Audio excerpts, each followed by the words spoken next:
டெல்லியில் நேற்று நடைபெற்ற மத்திய அமைச்சரவை கூட்டத்தில் 8வது ஊதியக்குழு அமைக்க ஒப்புதல் அளிக்கப்பட்டது. கூட்டத்திற்கு பின் செய்தியாளர்களிடம் பேசிய மத்திய அமைச்சர் அஸ்வினி வைஷ்ணவ், விரைவில் 8வது ஊதியக்குழுவின் தலைவரும் 2 உறுப்பினர்களும் நியமிக்கப்படுவார்கள் என தெரிவித்தார்.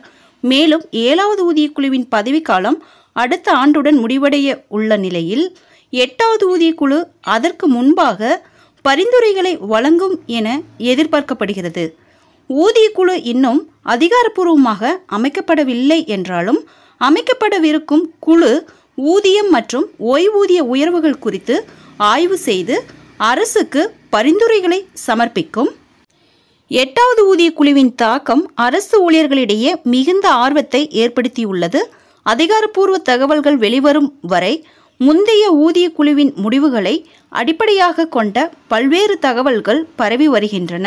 அடிப்படை ஊதியத்தில் கணிசமான உயர்வு இருக்கும் என பலரும் எதிர்பார்க்கின்றனர். கடைநிலை ஊழியர்கள் முதல் IAS அதிகாரிகள், செயலாளர்கள் மற்றும் தலைமைச் செயலாளர்கள் வரை அனைத்து தரப்பினருக்கும் ஊதிய உயர்வு இருக்கும் என கணிக்கப்பட்டுள்ளது. ஊதிய உயர்வு கணிப்புகள் முந்தைய ஊதியக்குழுவின் அடிப்படையை வைத்து சில கணிப்புகள் வெளியாகியுள்ளன. அவை பின்வருமாறு: நிலை 1, அதாவது கடைநிலை ஊழியர்கள் ரூபாய் 18,000 ரூபாய் 21,300 உயர்த்தப்பட வாய்ப்புள்ளது. நிலை 2, ரூபாய் 19,900 ரூபாய் 23,880 உயர்த்தப்படலாம். நிலை 3, ரூபாய் 21,700 ரூபாய் 26,040 உயர்த்தப்படலாம். நிலை 4, ரூபாய் 25,500 ரூபாய் 30,600 உயர்த்தப்படலாம். நிலை 5, ரூபாய் 29,200 ரூபாய் 35,040 உயர்த்தப்படலாம். நிலை 6 முதல் 9 வரை, அதாவது ஆசிரியர்கள், கிராம வளர்ச்சி அதிகாரிகள் ரூபாய் 35,400 முதல் ரூபாய் 63,720 வரை உயர்த்தப்படலாம்.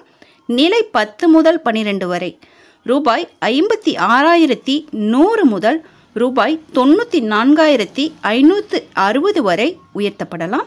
நிலை 13 மற்றும் 14 ரூபாய் 1,23,100 முதல் ரூபாய் 1,73,040 வரை உயர்த்தப்படலாம். நிலை 15 முதல் 18 வரை, அதாவது IAS அதிகாரிகள் ரூபாய் 1,82,200 முதல் ரூபாய் 3 லட்சம் வரை உயர்த்தப்படலாம். இந்த ஊதிய உயர்வு அடிப்படை ஊதியத்தில் மட்டுமே கணக்கிடப்பட்டுள்ளது. அகவிலைப்படி மற்றும் பிற படிகள் சேர்க்கப்படும் போது ஊழியர்களின் மொத்த ஊதியம் கணிசமாக அதிகரிக்கும் என எதிர்பார்க்கப்படுகிறது. மேலும் அதிகாரப்பூர்வ அறிவிப்புக்காக மத்திய அரசு ஊழியர்கள் காத்திருக்கின்றனர். முக்கிய குறிப்பு: இது ஊதியக்குழுவின் அதிகாரப்பூர்வ அறிவிப்பு இல்லை. முந்தைய ஊதியக்குழுவின் அடிப்படையில் சில கணிப்புகள் மட்டுமே. விரைவில் அதிகாரப்பூர்வ அறிவிப்புகள் வெளியாகும் என எதிர்பார்க்கப்படுகிறது. ஃப்ரெண்ட்ஸ், இந்த தகவல் உங்களுக்கு யூஸ்ஃபுல்லாக இருந்தால் என்னோட சேனலை சப்ஸ்கிரைப் பண்ணுங்கள், லைக் பண்ணுங்கள், மற்ற நண்பர்களுக்கும் இந்த வீடியோவை ஷேர் பண்ணுங்கள். தேங்க்ஸ் ஃபார் வாட்சிங்.